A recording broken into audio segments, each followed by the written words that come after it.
Okay.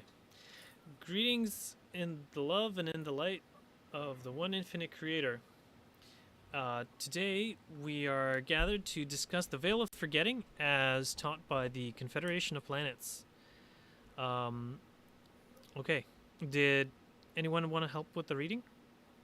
Oh, and then afterwards, we will discuss the Veil of Forgetting.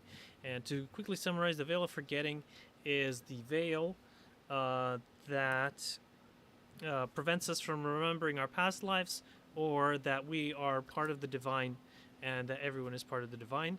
And it is given by God, you could say, or the one infinite creator, to allow us to have free will to choose either service to self or service to others while we're in third density. All right. And so we will Well, if you're begin. looking for one to start, I don't mind doing that the 2001 one, or you planning on doing them all in order? Oh, I was going to do these ones in order. There's just a few here. Okay, that's Okay. absolutely fine. That's all Mm-hmm. good. Okay. This is from 1992, 08, 16.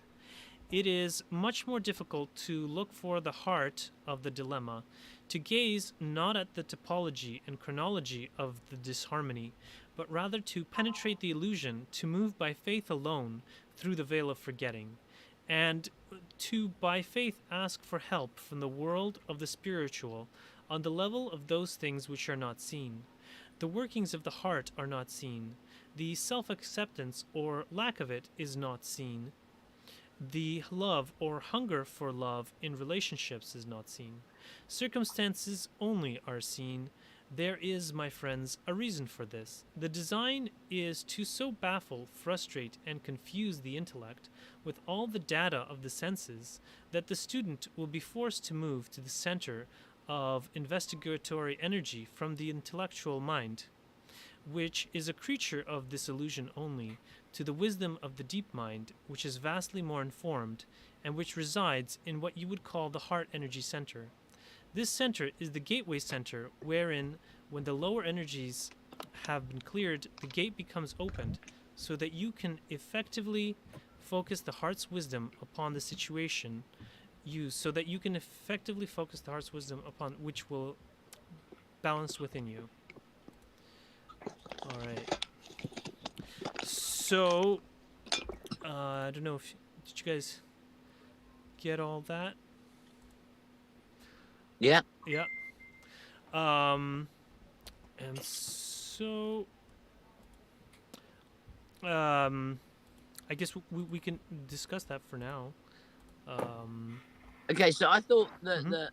one of the bits that kind of struck me about this is you normally think of the wisdom kind of center being the kind of the third eye and the kind of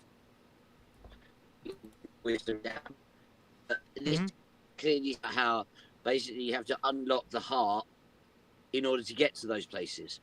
You know, and the really the truth root to the wisdom is actually through the heart chakra and opening up yourself in that way that leads to the actual real kind of understanding of wisdom rather than the intellectual and via the sensory input, say via the kind of the third eye, which we do normally ordinarily think of to do with wisdom and input. Mhm. I agree. Cool.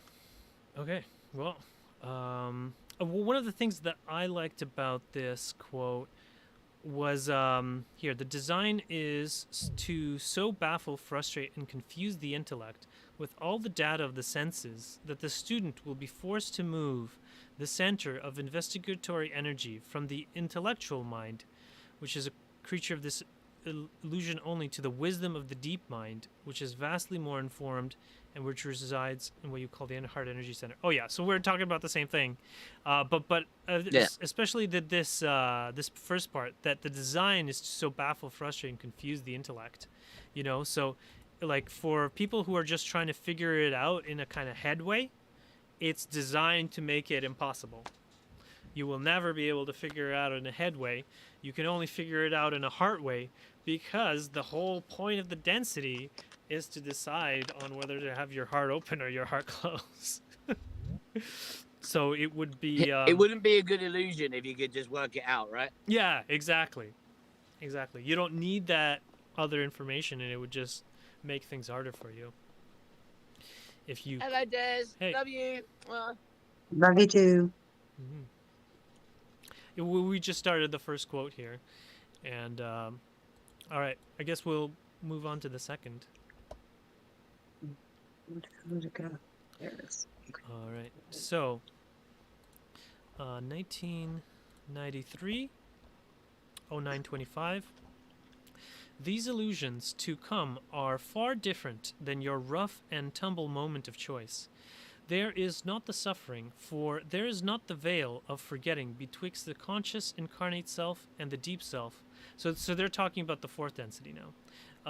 Conscious incarnate self and the deep self that is aware that all harmonizes into unity. In your brave illusion, you face the dragons of darkness, rage, pain, war, starvation, and all the dark and monstrous forms of dread, fear, and ignorance, because you cannot clearly. Hold on a second. There's an issue there. Okay. Okay. You cannot. You cannot clearly. Yeah, if I could find. Well, remember that these illusions are only that. It is intended that you become confused. You are supposed to be knocked completely off your intellectual mountain, and in that momentous fall into the abyss in midair, you pluck faith, undimmed by any objective proof that there is anything to be faithful to. You choose to live your love. All right. So, that's another instance of I guess what we were talking about in the previous one, that you're not supposed to figure it out intellectually. You will be knocked off your intellectual mountain. I'd say Mhm. that quote really kind of reminds me of like things from the full tarot archetype. You know, like that you can't intellectually work these things out. It has to come from faith. It has to come from, you know, belief in the connection to oneness, which is what then is the only thing you're left with after the world has, like, you know, shocked you over and over again. You know, leading to, you know, you making those kind of like walk like leap of faith kind of choices, and even as you're falling, you still have faith, if that makes sense, because what else is there? You know, we tried everything else and it's all nonsense. There's got to be the truth. And basically, Yep. yeah. Go ahead. Oh, you're never going to be able to figure it out, but you will be able to either forgive and love people, or use the fear, anger, control thing. But you're not going to find true understanding of what's really going on. Sometimes it takes going through doubt to get to the faith. Yeah, for sure, for sure. Well, I think that's the whole point, you know, that all of these things that it's saying, you have to go through all of the full range of, you know, the negative emotions that are given to you in the world, so that you can, Oh, well, I doubt literally, that, no Ed. matter what you intellectually try and get through, you're always going to get dragged back to the fact of faith, of something bigger than yourself, you know, like, Yep. so awesome. Does someone want to volunteer to read the next quote? Just so it's not me all the time. I will. If you, is that it right there? Did you just pull it Yeah. up? Mm-hmm. Okay. By the way, what are you pulling from? This is from the LL Research Archives. Like whose message? I believe it was Kuo. Probably most of these are Well, Kuo, but I'm not 100% sure. I was just curious. Mhm. Okay. Were you not dwelling behind this veil of forgetting? These choices would be easily made. Within this illusion, however, the choice you give, the choice to make expressions of love, especially in the face of a perceived not love, is precious. For choices made in the darkness, in the absence of knowledge, go very deep. You are working upon that core vibration more efficiently. shall we say, within this illusion than you ever will in all of the illusions that follow. For once you have graduated from this third density, the veil of forgetting shall be lifted, and you will be known, or excuse me, and you will know that you are one with the infinite one, but that all others are one with that infinite one and with you. And there will be the strength of the group who together seek that shall aid greatly in the basic awareness of a more solid illusion, shall we say, one more filled with light. Mm-hmm. All Man, right. I felt like I was reading like a robot. It's okay. It's okay. So yeah, to summarize, that was just, it was saying that once you're out of this illusion, you will once again remember that you are one with the infinite. Like even in fourth density, it will become obvious that everyone is part of God. I think that one of the, like, a lot of these quotes, they kind of really put in towards, you know, why the third density experience, even if it's hardcore, is so important.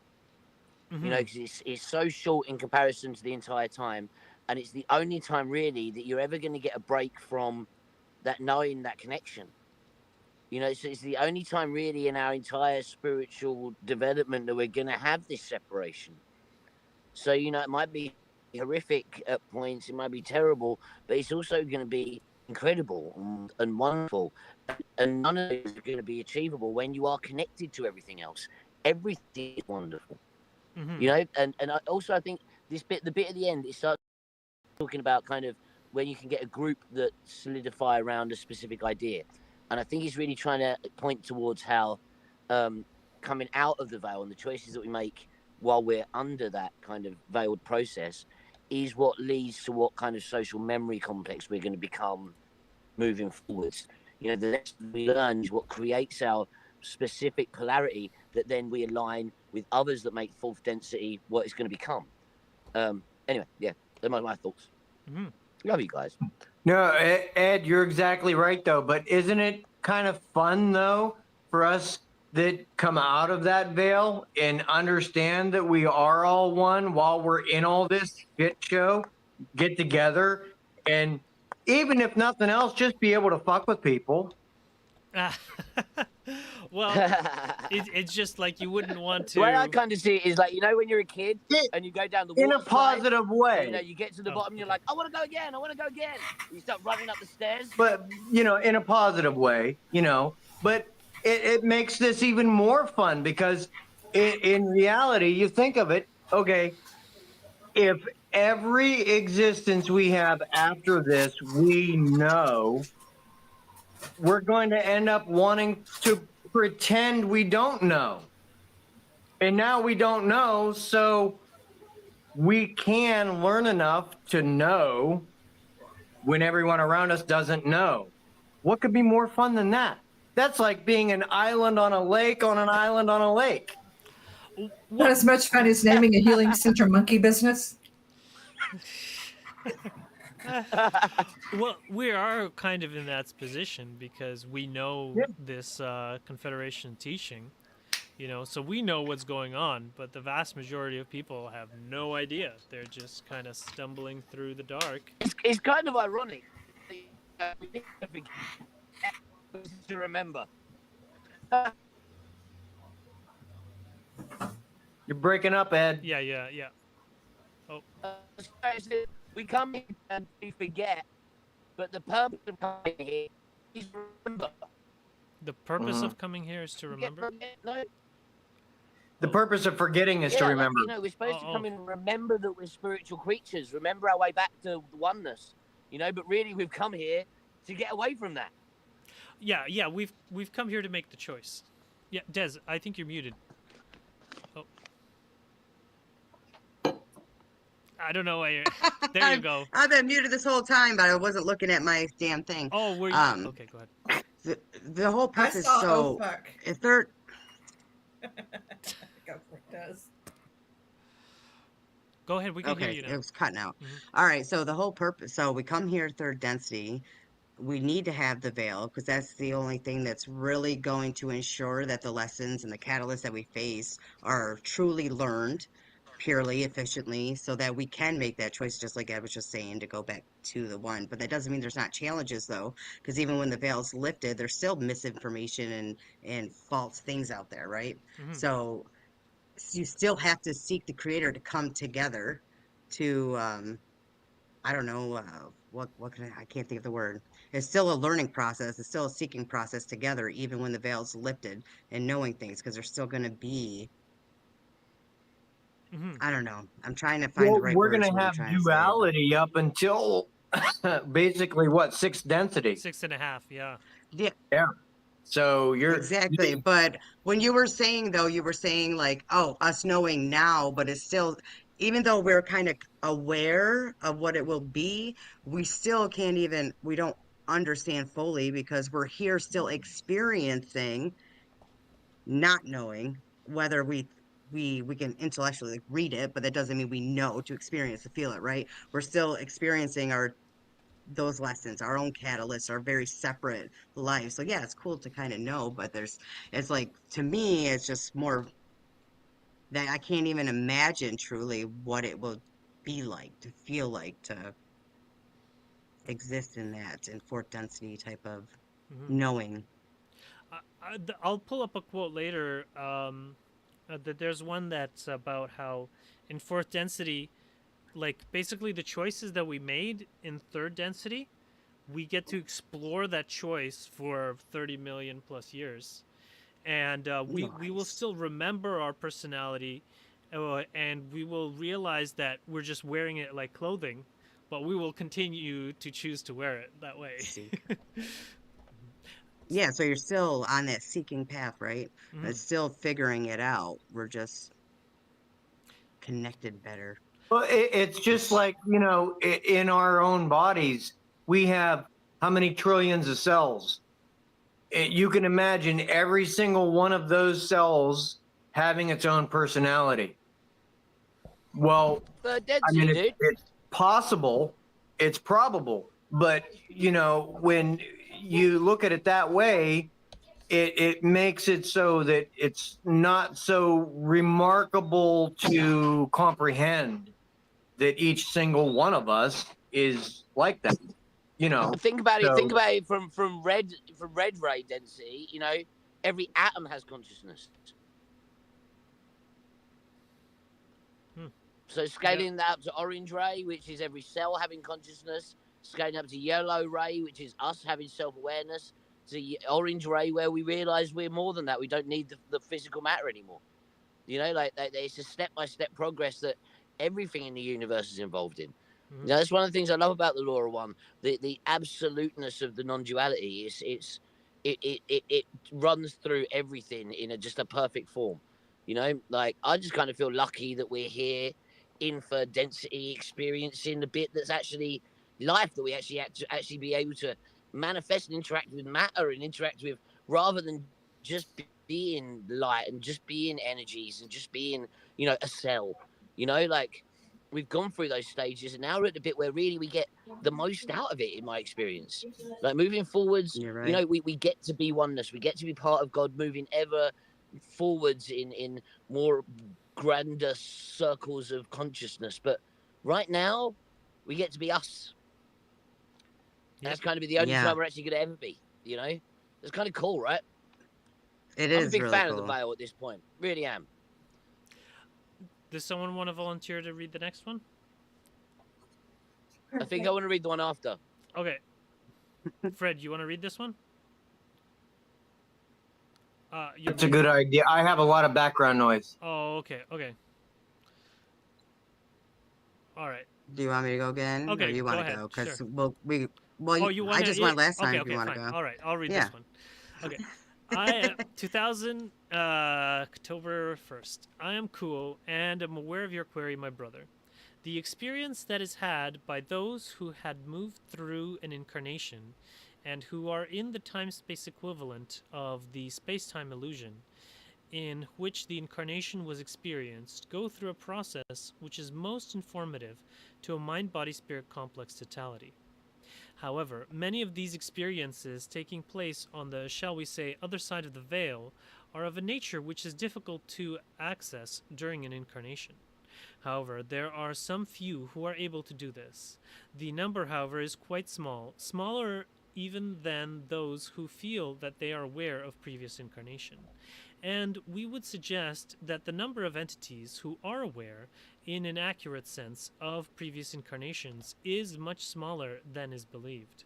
For the experience of remembering a previous incarnational experience is one which has a certain attractive glow to it, shall we say. It is in fashion to remember previous to the incarnation. We would suggest, however, that very few do remember a previous incarnation in an accurate way, so that the ability to remember an incarnation previous to this one, or the experience between incarnations previous to this one, is quite rare. For each entity wishes that the veil of forgetting will indeed do what it does, and that is to make a complete block of all experience previous to the present incarnation, in order that the present incarnation might be the sole focus of attention at this time. It is in such a situation that lessons are more purely and efficiently learned. If incarnations were able to be mixed so that memories of various incarnations blend through into the current incarnation, the lessons and catalyst of the current incarnation would be diluted in such a fashion such as to reduce the efficiency of learning. All right. See, like I said, it's cheating knowing all your past lives. Yeah, I'm you're cheating here. Yeah. Well, we'll Can get. I just say, yeah, I had a weird past life experience recently, Mhm. and to be fair, it has just provided more catalysts. Yeah. Yeah, I said this to Des last week. Essentially, I got these brief glimpses of me in a past life, and I was some kind of late 1800s, early 1900s kind of occultist. Yeah, who was doing like sigil magic and stuff, right? And then I started meditating, and it's like he was meditating and jumping into my consciousness now. Yeah, it's like because he's an adept then, he's like trying to hijack me now. Honestly, what? Who gets attacked by their past life? This is nonsense. Yeah, I hear you. Well, we're all in the present moment, right? So, when you have an experience like that, how are you able to discern whether it's just an odd experience or you are getting a glimpse into something that like that? How do you discern the difference? You can never be certain. I like to think of it as, I'm pretty good at knowing when I'm imagining something. Yeah, knowing when I'm building something in my head that I'm then looking at. Yeah. Whereas when I'm in meditation, when I'm really kind of deep inside it, I don't make those things up. They are projected to me, and my consciousness is more trying to work them out than knowing what I'm putting into the image. Yeah. And at that point, then I know that this is coming from somewhere else rather than coming from inside me. Now, don't get me wrong, that's a very subjective way of viewing it, but I know the difference between things that I've come up with and things that I'm witnessing from an outside perspective.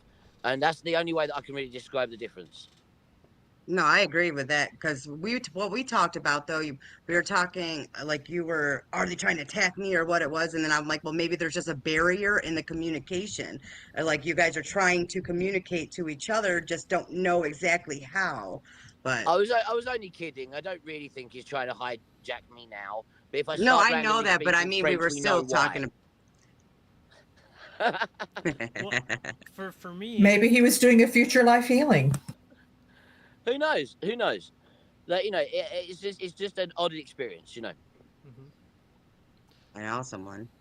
Well, I know people have, like Dolores Cannon. They went back in time to talk to Nostradamus, and things like that. But yeah, for my personal past life experiences, how it is basically like I know things and I have these memories, and it's just I have no way of placing them.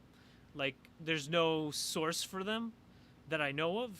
Like, I mean, how do I remember being a gray alien, and like all of these details about gray aliens? Like I didn't watch any like there aren't any in-depth documentaries about the life of a gray alien that I know of, you know, and like their social structure and like their telepathic abilities and how, you know, the the genetic structure and all those things. It's just like it's just not commonly available. And the same way, like, you know, I haven't yet been able to find any kind of books that would correspond to my past life memories in like the Trigalactic Empire with the soul slavery and the many different kinds of bodies and their own, you know, issues there, you know, and That's so that's my legitimacy to it, is that it's kind of information I have no other source for.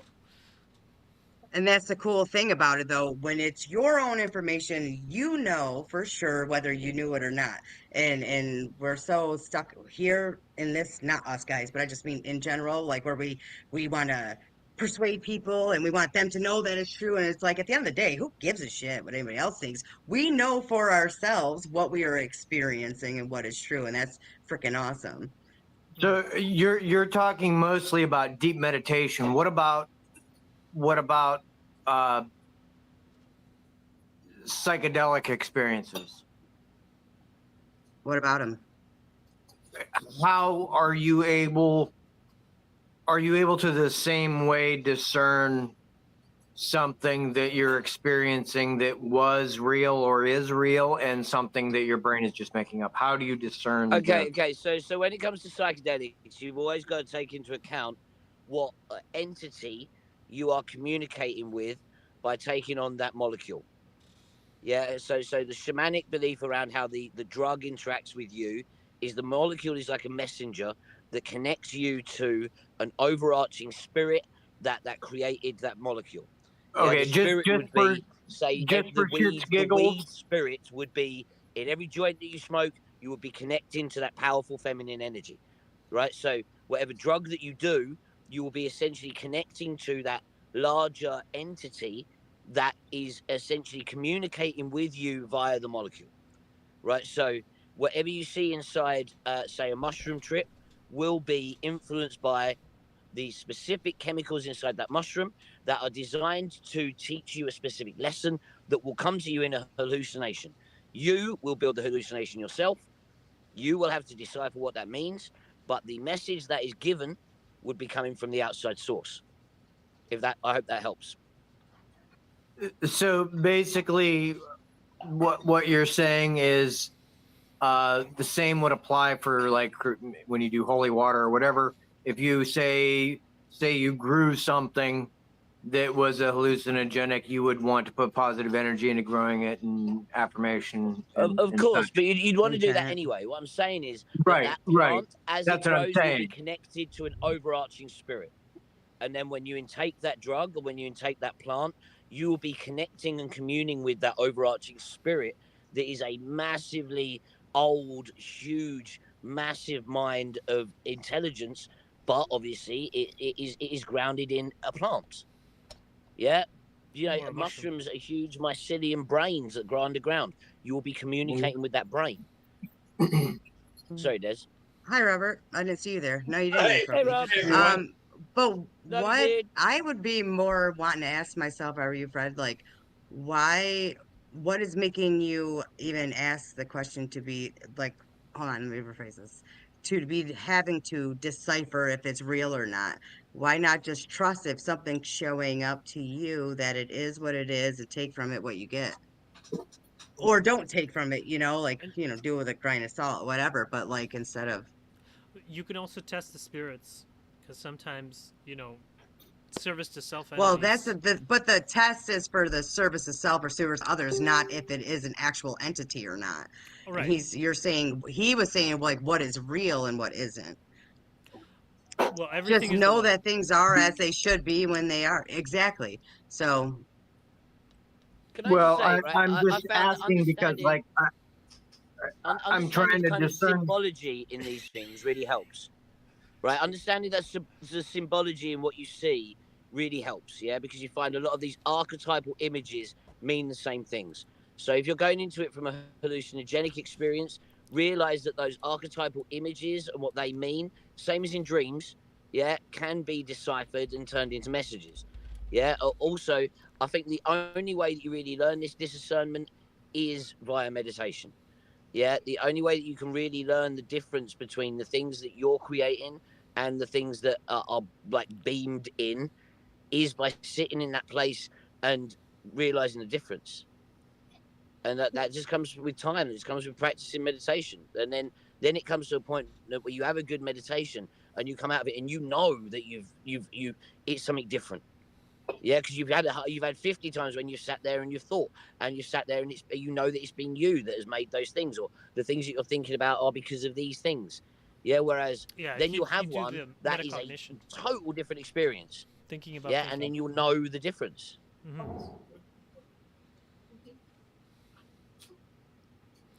Because your experience. Okay. So, any last comments on this one? Or Fred, did you want to finish what you were saying before? Oh, You answered my question just fine. I just okay, cool. I just have to stew about it. That's all. Okay, Robert, did you want to read the next one? I get to read the next one? Yeah. Number Yay! 2000. 1119. Here, hold on. Let me just get it down there. Okay. Can you see it? Oh, yeah, you can hear me fine. Yeah. I am and I am aware of your query, my brother. The words fail to give a clear description of that which is beyond words. We shall attempt to speak to this subject. Within the fourth density experience, the veil of forgetting that is so important within third density is removed. For no longer is there the need to make the choice of how to pursue learning and service further, the choice having been made in third density. Without the veil of forgetting, the experience of each entity is much broadened and intensified. For if you can imagine the ability to know the mind of another and to share that mind and the abilities in that mind, and multiply that ability by the number of entities within the culture, within the race, and within the planet, then one may begin to approximate the kind of consciousness that one may call a planetary consciousness that one may share with all others. For at this level of experience, in the density of understanding and love, there is no desire to hide any portion of the self from another. Mm-hmm. Oh, there's a Wow, little. that was intense. Yeah, Yeah. dude, you rule. There's some more. There's some more. Yay. Over here. There is, I feel like I'm in the 1950s for some reason. I freaking love it when you're reading it. I'm like, I'm feeling it. Yes, keep going. Are you feeling the chills? I'm over here vibrating. Wow, that's great. That's great. Blu-ray man. Yeah. Thank you guys. Yeah. Here we go. Hold on. Oh yeah. There is the desire, in fact, to join with others and point the needle of the compass, if you will, in one direction, in the direction of seeking and serving and becoming the one creator. Thus, entities within the fourth density illusion undertake the intensive learning of what it is to have complete compassion, understanding, mercy, forgiveness, and that which you call love. For at this level of experience, the individual identity willingly blends with those of like mind and heart in the seeking and serving of the one creator. Thus, the experience within the fourth density illusion is far more harmonious than that within the third density illusion, where the choice of polarity is made in the fires of experience. As the soul is tempered in these fires, then it is able to join with others of similar temper who also seek the one in a similar fashion. Very good. Thank you, Robert. You're welcome. That's fun. I love it. It's great. Yeah. It's great. Yeah. So I dig the message too. That's why I believe it. It almost feels like I'm saying it. I'm gonna, it's like I wrote it. Yeah. Yeah. Seriously though, I'm not even kidding. Like I'm in like you see all my hair. Oh, you can't. I have my hair standing up on my arms and stuff. I'm like, oh man, I felt all of that. Thank you, Des. Cool. Cool. So yeah. But yeah, Mhm, go ahead. isn't it cool of being tempered in the fires, and then those of a similar temper, like Mhm. they're forming a larger collective of that tempering. Yes. Sort of sounds like. Other people Yeah, who it's have once made. again, it's the social memory complex thing. It's the fact that what we make in our life gives us our exact kind of polarities and our exact kind of vibrational sequence. That then in fourth density we kind of merge with people of those same vibrational frequencies. So like it's like the step by step progress of how a social memory complex grows from a group to a planet. It's the You know, congregating of energies too. See, Mhm. even like yeah, how and not soil- just that, but soils and rocks personality and and earths form consciousness. that way too.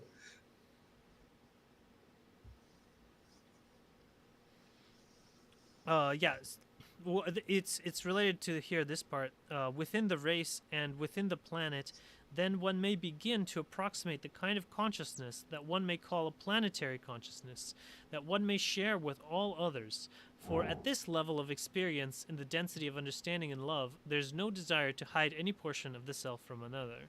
So basically, what they're saying is that with the veil of forgetting dropped, it's not just that we forget, we remember all of our past lives and that everyone is connected to the divine, but it's the veil between each person becomes much thinner, and like you can like expose your thoughts and feelings, and then like the person next to you, your that's also in fourth density will just be able to experience them holographically, like telepathically, exactly as you're feeling them. And that they actually say that's why the lives are like 90,000 years on average in fourth densities, because it's such a much more harmonious experience. Like you don't feel unloved. Like in third density, you don't have such a direct experience of others, and so you may what do you call it? Be like in that devil phase where you're looking at the shadows and thinking that they don't like you or something like that, but really everyone loves you and cares about you. That's the reality of it. Isn't that amazing? Yeah. It kind of makes me think of kind of like the way the way they describe the astral planes being thought kind of chromographically being separated at different vibrations. If you think about us as having our own vibration, our own kind of intention, our own kind of consciousness, and that, that this would suggest that the way a social memory complex is divided that same way, that we congregate with people of our same vibratory level, of our same kind of polarization and kind of experience. Yeah. Reminds me of playing a game on your cell phone or your laptop or something. You like join guilds. You have teammates. Skyrim. Yeah, Hero Wars. And yeah, as Robert mentions, the fires, the choice of polarity is made in the fires of experience. And if we look at the, that they're referring to the tarot experience, I'm sure. Well, wouldn't that Jealous really be experience. like the choice? So wait, hold on. Which choice of polarity? Like the one that we made in the third density? Yes. Yeah, the one we make in that this we are Incarnation, right? making. Because that's what. Mhm. Okay, so we're always consistently making pretty much then, until we get to what, six and a half, whatever. No matter. Well, Yeah, Hmm. it's just we've made our choice in the third density, and then after we make our choice, But it could we stick to it. change. Yes. It could Oh, only. so you're saying, so we're gonna, if say I just have to say it my way and then Okay, you go ahead. confirm or Go ahead. deny Okay, sure. because I'll get confused. All right. So say I get out of this place, go to fourth, and I am positively polarized. Mm-hmm. You're telling me that I'm gonna stay positively polarized that whole time, all the way up until I return back? There's nothing that could change that. Nothing could happen. That there is, if you become a wanderer and incarnate on a different third density planet, you can make a Oh, different so I can choice. end up changing it. Yes, but Okay. only if you go to another third density planet, basically. So really, this one is the most fundamental out of all of them. Yeah, well, in that way, yeah. In It terms of really making the is. choice. I mean, in the yes, and that's what I meant. That, Yes. isn't that why they said that the most of the time when someone's negatively polarized in higher densities, they don't reincarnate as wanderers in third density because they don't want to run the risk of depolarizing because they've worked so damn hard They're like being exactly. They're like, assholes. screw this shit. yeah. They're like, I ain't going well, back. that and what think of it. What's the purpose of wandering? To help other people. Right, right. They don't want to exactly. fucking Which help is service anybody. to They want to others. help Yeah. themselves. Yeah, they don't want to exactly. help anybody else. Yeah, they don't want to It's all lose about me. the hierarchy, like because like on the service to self, like a service to others planet, it's like flat or round or whatever you want to call it. But basically, everyone recognizes that everyone else has the divine within them, and they respect their free will and let them do what they want. But on the service to self planet, it's a huge hierarchy, where there's like an apex predator, and and then like for 30 million years or something, you're climbing that ladder, and you don't want to incarnate somewhere else and lose your position on the ladder. So say we don't choose, we don't want to come back, but then wouldn't that be being of service to self? Because we're choosing not to come back and be a wanderer to help. Depend on why you chose. Huh? Well, Depend on why you chose not to come back. it's Well, also, why wouldn't it, I'm just saying, but it's all service to others, it really is the grand scheme. It all just comes back. What if you said, you know what, I want to get to sixth density and then I'll learn all of this plus wisdom and everything else and then come back? But you're going to forget anyway. So what would be the point? Go ahead, Andre. I know. Higher self. so There basically, is a memory. yeah. There's in the fourth density, like when we're on fourth density Earth, there won't be a third density on Earth at the same time, at least for Not on the Earth. first few thousand years or something. In order to get people used to being in fourth density, so that they can learn to hide themselves from third density entities. But And then you'll still be able Okay. to be of service to the third density entities, but you're a fourth density entity. Right now, there aren't. okay, I think you're four- confused what I was saying. Right now, there aren't fourth density entities because, well, we haven't fully transitioned yet into fourth density on Earth. Well, I'm not even just talking about fourth. I'm just saying in any past this, right? hmm So, because we were just saying, like, well, wanderers come back because they choose to, and then this could possibly happen. Because why do they choose to come back as wanderers? To be of service to others, yeah? So, by the way, I just love asking dumbass questions to see what I can get out of people. And it helps me to just bigger viewpoints. But then, okay, so if you have the opportunity, whether you're fourth, fifth, I don't care what you are, sixth, it doesn't matter. And you can go back and be of service to others and you choose not to. What would be the only reason you would choose not to? That to me seems like it would be a service to self type of thing because I don't want to go back there and do that shit again and get screwed over. So then, That's There's what I'm lots of asking. other jobs But you also, could do I think a lot of at those Oh, densities. There's Hmm? lots of other service that can be done rather than returning as a wanderer. Yes. Yeah, returning yes. as a wanderer would be one of 100 billion infinite choices that you could make at sixth density to be of service. Being a wanderer would be one of them. And if you did like want to consider exploring a negative polarization, if you've been positively polarized for X amount of thousands of years, then that might be another reason why you might consider going back as a wanderer, because you might not mind Wake up in taking the the morning risk and I'm like, to be the active today. service. You know. Yeah. Wake up in the morning and I'm like, you know what? I'm tired of this good life. Let me go back and do some negative stuff. Let's see what I can do. Yeah, basically. I've been I bored miss this my long Kali this time. Yuga. I got two questions. Mhm.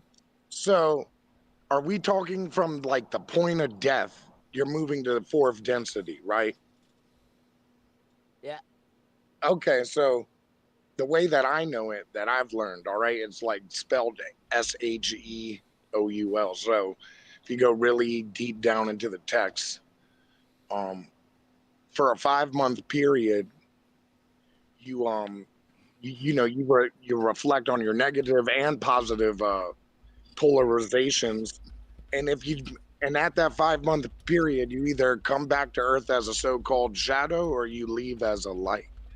So, I mean, that's what I have been told, and yeah.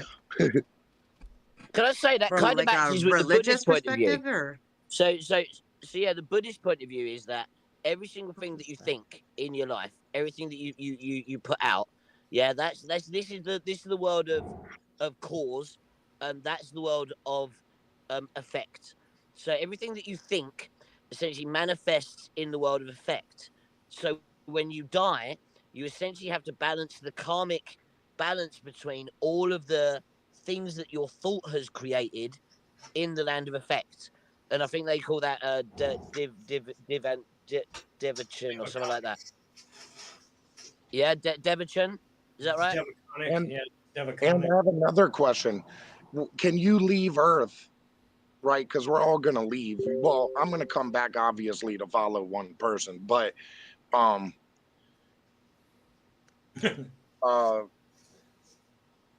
um You can leave. when you go to a different dimension, sorry, like I'm really fucked up off of caffeine right now. So Yeah.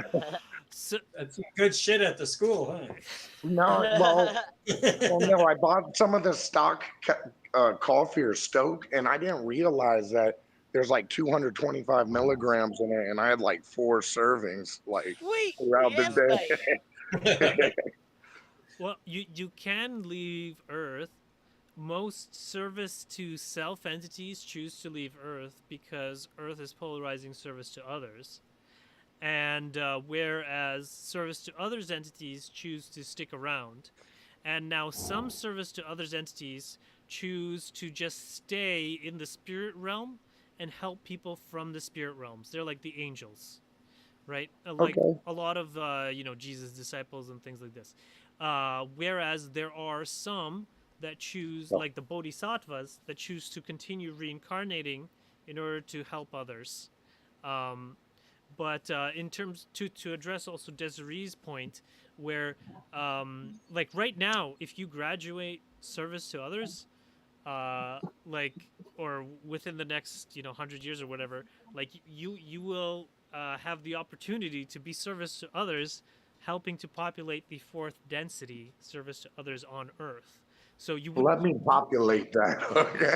well, they explain in a different session that basically they're like different shells. Like right now we have third density bodies, and like some of us are dual activated bodies. So we have a third density body, but like our mind can access fourth density information.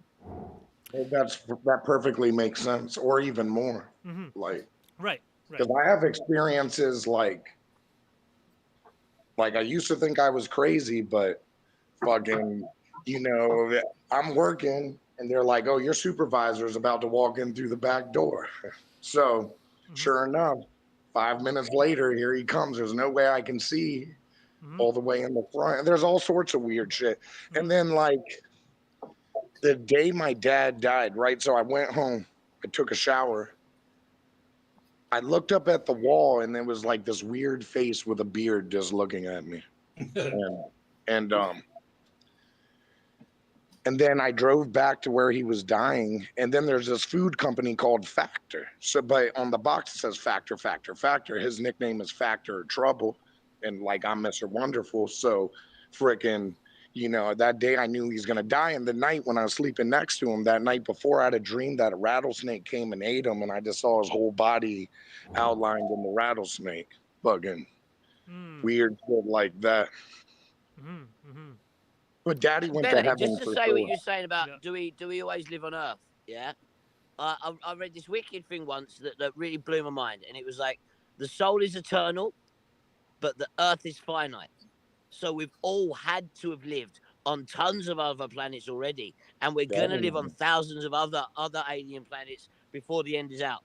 Because the soul's gonna go on, but planets come and go, man. Like they're nothing. Our soul is so much more than the bit of rock you live on. Well, as the Just one saying. infinite creator we have, but in terms of our third density incarnation and post, there are some people who genuinely have lived on Earth for all their incarnations, but the majority of people on Earth now have most likely achieved third density on a different planet, and then come here in order to try to achieve fourth density. Wouldn't it make sense though, Desiree? What you were saying earlier about, you know, being service to others by incarnating as third density again. But I think that's exactly what's happening. It's just keep in mind, you go past this, time isn't the same as it is here. So timing it so that they're here in the most abundance at the most needed time. Look at what our population's done in the last 100 years.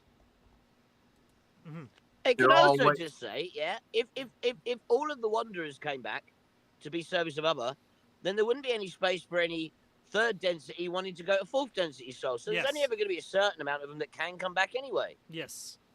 Yeah, I think it's regulated somehow by they said the Seniority of Confederation vibration. regulations. So it's hierarchical. Sort of. Yeah. Yeah, basically, yeah. If you're a high level wanderer and you want to go there, they'll let you go there.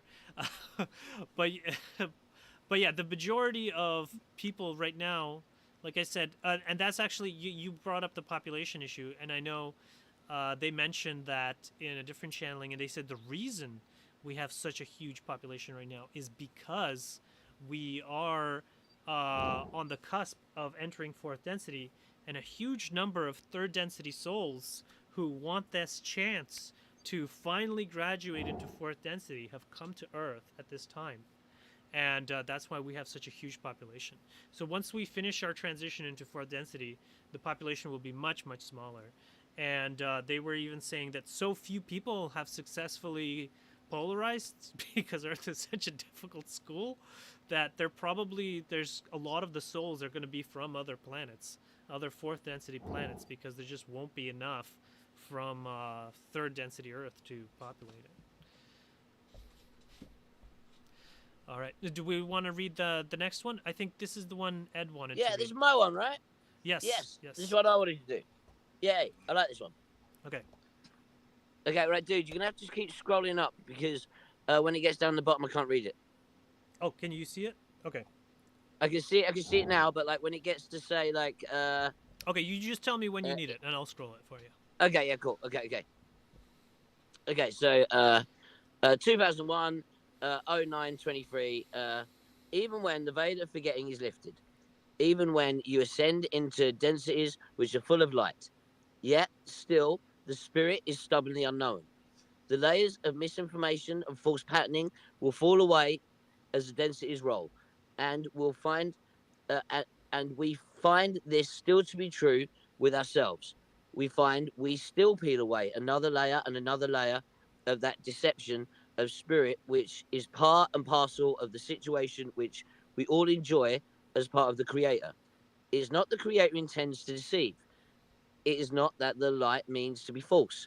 It is that there is so much to unfold, so much of untold riches to the infinite Creator that it is not all articulated. There is much still for the Creator to know about Himself, and yet that seeking is a slow process. For all that the Creator finds out about itself, it finds out from you. Each of you, each of us, each of all of those entities that live and move and have their beings within the creator, within the creation of the Father. What a banger. That's an awesome quote. Yeah. Yeah. It is. It is. Because that kind of says that, like, the veil, as it is, never really goes.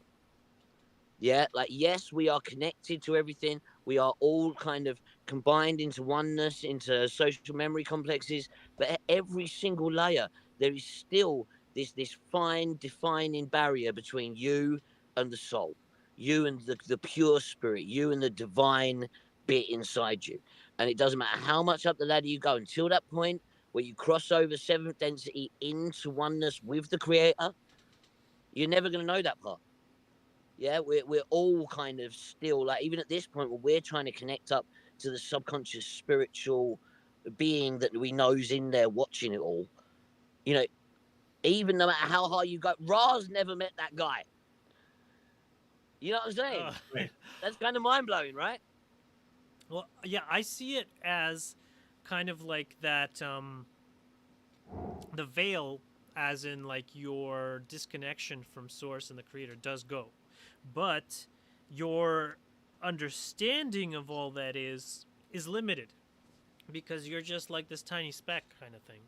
And then it takes a long time for you grow kind of an understanding, and it's like you crack a shell, you know, a layer of the illusion, and it's just like a crustacean that's gotten too big for its shell, and then its shell cracks, okay, and then it peels off that, and then, you know, it might not be a very comfortable process, you know, peeling off the old illusion that you had, but then there's a new one that forms after it, you know, and then you have a new larger shell, and then you go around in that one for a while. So that's kind of But how I see the it. whole point that there is the part that's hidden from us. Yeah, like, don't get me wrong, the veiling process hides what we are, yeah, but the thing that we are, the mind body spirit complex, right, the connection of those things, yeah, like the spirit part, yeah, is the only bit that we really can't communicate with, that we can't do anything valuable with, but we all know that it's there, right? Now, from that quote there, it suggests that no matter how high up the densities you go, yeah, no matter what kind of mind, body, spirit, social memory complex you form, that spirit part is still mystery. It's still the thing that you're seeking, no matter how high up the ladder you go. You know, to me, that's amazing, because that's one of the things I've tried for the most, to try to connect to that. You know, the whole chaos magic thing, it works on trying to, the conscious mind passing messages to that part. So I've spent a lot of time trying to communicate with that bit. You know, but it seems no matter how high up the ladder, you can't. It's always hidden. Yeah, no matter how unveiled you become inside what is still the etheric matter of creation, as it were. And there's entities holding signs warning you to be careful. You may lose your sanity along the way. As if you had it to start with.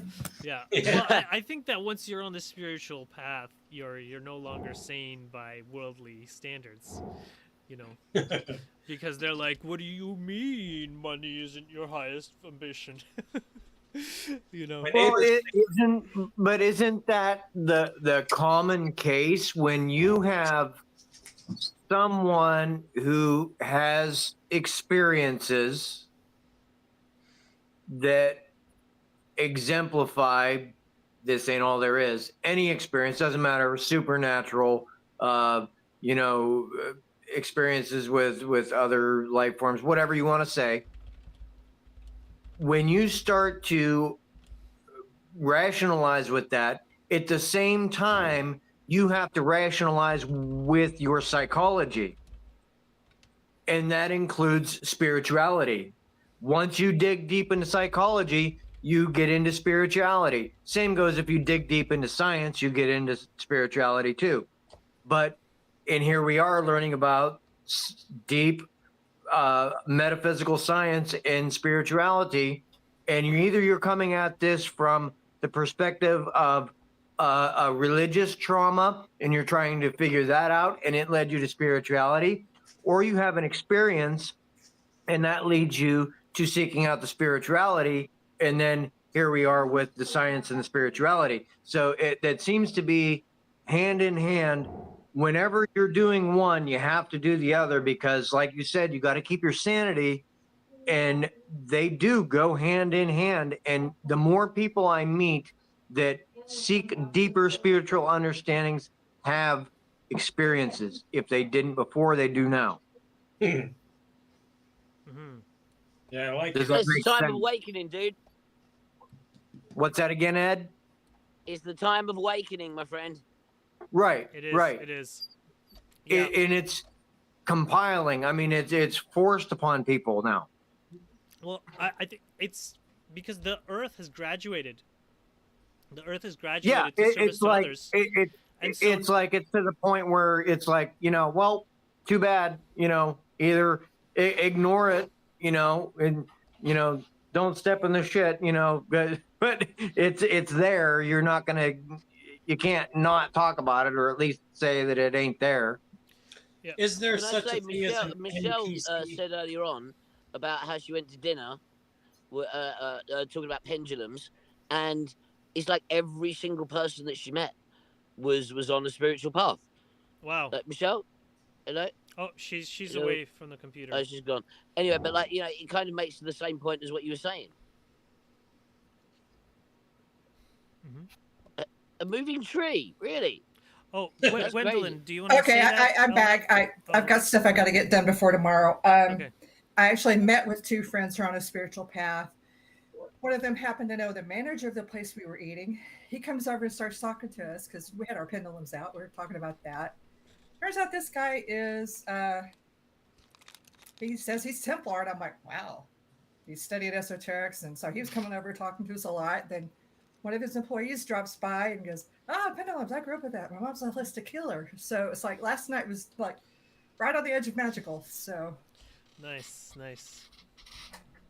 And I think that's going to start happening more and more. I think that For people sure. that have experiences, people are using these technologies and these spiritual tools more and more in their normal lives. And I think that we're just going to see more of that growth leading towards us all kind of finding these similar variable vibrations. Do you know what I mean? Like, I don't know. I think especially in the West, I don't know about everywhere else, but I think it's going to be a worldwide thing. Really, I think that it's a stage of our evolution that we're witnessing. Mm-hmm. Yeah, and it's kind of like as we're entering fourth density, and since the Earth has polarized service to others, it's getting easier and easier for anyone who is polarized service to others, and harder for anyone that's either lost and confused or service to self. Because all the information, or an increasing amount of the information that the Earth is promoting, is the service to others information. Like, I know there was that Prigozhin guy who was like promoting lost and confused information. But that wasn't appropriate anymore at our time, and well, he blew up in a plane. so the Earth kind of eliminated that guy, and it's like left the service to others people to continue more service to others information. Blu-ray or die. Yeah, basically. Well, Green Ray or die. Yeah. No. You like Blu-ray, pure honest communication. Oh, pure honest Yeah, communication. you Yes. don't spread the truth, then the planet will kill you. Yeah, exactly. Yeah. It's kind of getting to that. All right, so let's do the next quote here. Anyone want to volunteer? It's about Jesus. All Oh, right. dude, that's your one then. Come on, Okay, I that's guess. got to be yours. Okay, I'll do it. All right. Jesus was not a foolish man. 2001 12:23. He did not feel that all things were good. He felt that some things were sinful. However, he took it to a higher level in each and every case and said, "The past is past. Make a new beginning, and you are completely and utterly forgiven." Would that the voices that surrounded this entity had the same message. Much has been lost of the message because others immediately misunderstood it and felt during the time of the entity was alive that this entity should become a political figure and rule a country, a physical country, the country of the 12 tribes. This, the one known as Jesus, rejected out of hand. So if the one known as Jesus was offering information about the vibration of a social memory complex, then the direction that the entities who wish to help form a social memory complex need to go is the direction of forgiveness and love. Forgiveness of enemies, forgiveness of the self, and the willingness to make a new beginning. These seem finite qualities, but in the metaphysical world they are infinite. The freedom to expand and strengthen light is complete once the soul has pierced the veil of forgetting. All right. And get us back to the group. So it's basically saying that Jesus was teaching us about how to form a social memory complex, and that is to by forgiving and loving one another. And another interesting thing was that the freedom to expand and strengthen light is complete once the soul has pierced the veil of forgetting. So I know you can take that two ways in terms of once you have, strengthened and completed your soul light, then you can pierce the veil of forgetting as well. So yeah, if you So I really like this quote, yeah, because I think that it really shows how Jesus' teachings about opening the heart chakra, essentially, about forgiveness and about oneness and connection between all of us. Not forgiving yourself and balancing karma by by essentially having compassion and forgiveness for everybody, including the self. That is what then essentially balances karma and allows you to move forwards. Now, by opening the heart chakra, by having compassion, having love for everything, yeah, then essentially that puts you in a position where you can be fourth density social memory like social memory complex. Because if you weren't, and you were still thinking things that were evil, still thinking things that were hateful and angry, yeah, then those thoughts would be spread amongst the collective of thoughts. Yeah, those thoughts would not harmonize and would not resonate with the collective thought mind that we're supposed to be creating. Like by compassion and forgiveness and understanding between all of the different people involved, then connecting those energies together won't matter. There'll be no shame. There'll be no reason not to. There'd be that you still have your individuality, but you'd be connected via emotional connections in a far greater sense than than we can now. Yeah. So essentially, what Jesus is trying to teach in the Bible, the actual kind of the metaphysical things that we need to learn in order to ascend, opening the heart chakra in a wider sense of unconditional love to everything.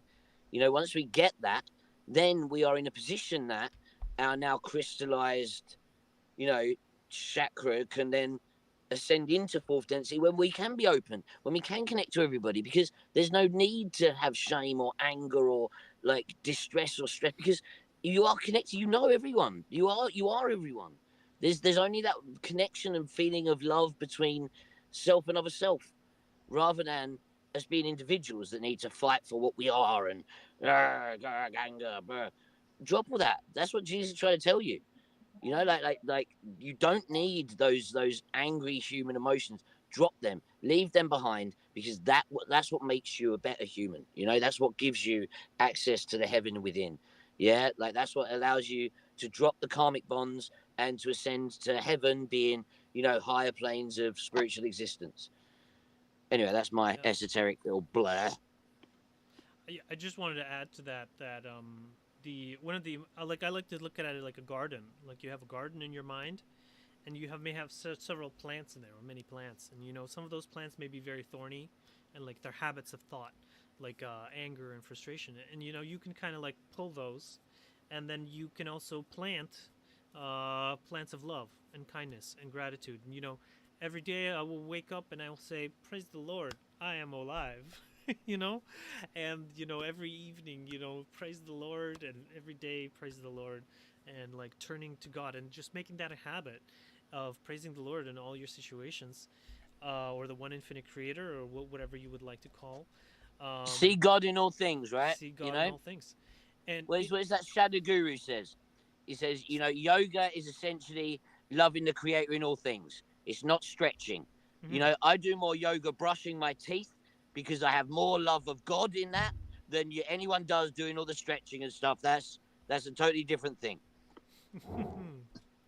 Yeah, I think that the stretching of the body is symbolic of stretching of the mind, and like learning to become more flexible in our thoughts by being more flexible in our body. It's kind of the same way as medicine is effective only in if you realize that it's the medicine itself is just a symbol for healing the spiritual cause of your ailment. Okay, I agree, but how much do you know about Tantra, dude? Because that stuff gets weird. I know quite a I'm just bit saying. because I was 1,000 years ago I was studied under a tantric Vajrayana master. So how many divas have you kind of like given it to? I'm just saying. Well, but basically, in Vajrayana tantric Buddhism, the idea is that the deities are you meditate on the deities and you yourself being those deities. So you meditate on. Or the girl that you're with becoming that deity and then you doing all fun things to it. I know how this works, dude. Okay, well, I think that there may be some Western tantra which I'm not familiar with. I'm just talking about the. No, dude, seriously, no, that's like the anyway. The other thing, just to say that is not actually a unique practice to tantra, the whole embodiment of a god to then, have sexual fun with it. Apparently, like some of the oldest kind of like things, like brothels in Roman times, were set up that they'd get girls that would essentially then take on and be embodied by female goddesses, so that dudes could then pay to offer their kind of, juices as like a sacrament to the goddess. Come on, that guy had he had a plan right there. Come on, that guy, he got it. Yeah, yeah. So one last thing on this quote before we move on. To help form a social memory complex, need to go in the direction of forgiveness and love. Forgiveness of enemies, forgiveness of the self, and willingness to make a new beginning. And I think the essential part here is that, like, say, all those magical powers, like cities, like being able to levitate and things like that. So what's essential for that is to be in a community of believers that are forgive and love you enough to allow you to have those abilities. Like, I think that when Jesus was on the cross and he said, God, why have you forsaken me? He was trying to transfigure himself like he did on the mount. But he couldn't because he was surrounded by disbelievers and he had metal in his physical body. And metal is one of the things that prevents a lot of like physical like transfiguration and things like that. All right, so we're on our last. That kind of makes a lot of sense. Like, have you heard the idea that kind of inside a ritual, the person that's standing at the front, that's kind of performing the kind of ritual, is only kind of like a sound piece for the people in the crowd. So essentially, they'd be the ones performing the energy. He would be performing the magical acts, but he wouldn't really be doing it for him. He'd be doing it for them, if that makes sense. Because that would be the same thing as what you're talking about with, the actual kind of the believers being the people that allow that person to do the thing. Mm-hmm. Yeah, like them giving the energy to him is what allows him to do the magic. Yes. For them, as it were. Yes, exactly. Like in Atlantis, they did a lot of flying and levitation and stuff, and it was basically out of that, just basically allowing each other to do that flying. So Robert, do you want to read the next one? I know, Benny, you offered you wanted to at some point. I think he's driving right now. Yeah. He's muted though. Yeah. I am ready. You are ready. Okay. This is the 2016-0102. Your path within the third density illusion is the most difficult path that you shall ever travel For only the third density illusion has the veil of forgetting.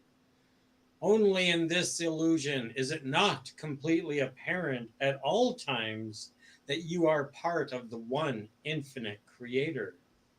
Because this veil is so thick and so prevalent, it offers you the opportunity to make great progress if you are able consciously to penetrate any portion of this veil.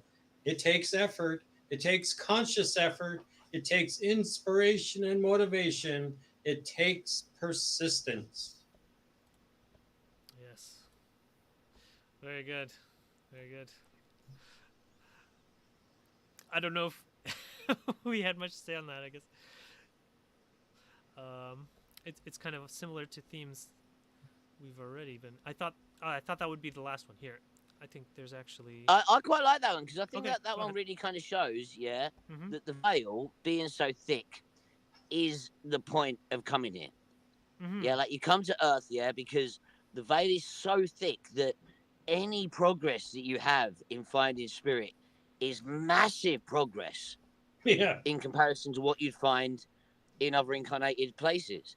Mhm. You know, so Yeah. so once again, this Mhm. kind of absence that we've got from the spiritual self is doing us an incredible favor. Right. Yeah, I think it's kind of like resistance training. If you were just Yeah, totally. you know, if you were just like lifting your hands up and down, you wouldn't get nearly as fit as if you had weights in your hand. And like the veil is a very thick veil, and you're like trying to. So it's like if you're trying to pierce through to God. Trying to light it on fire. Trying to light it Yeah. on fire. Well, in terms of piercing the veil, it's like if it's just like rice paper, you know, you just push your hand through and you're done. But if it's like leather, you know, you have a much harder time getting through it. Benny? You're not muted, Benny. Well, Oh, okay. I know. I'm just still raising my hand. It's force of habit. But Fine. what we all come from behind the veil anyway. So all you have to do is just go backwards through the veil Mm-hmm. Mm-hmm. if you really think about it. So And, that's what it is. Like we're not even here right now. Right. Like It's remembering. we're in an illusion. Remembering the future. Mm-hmm.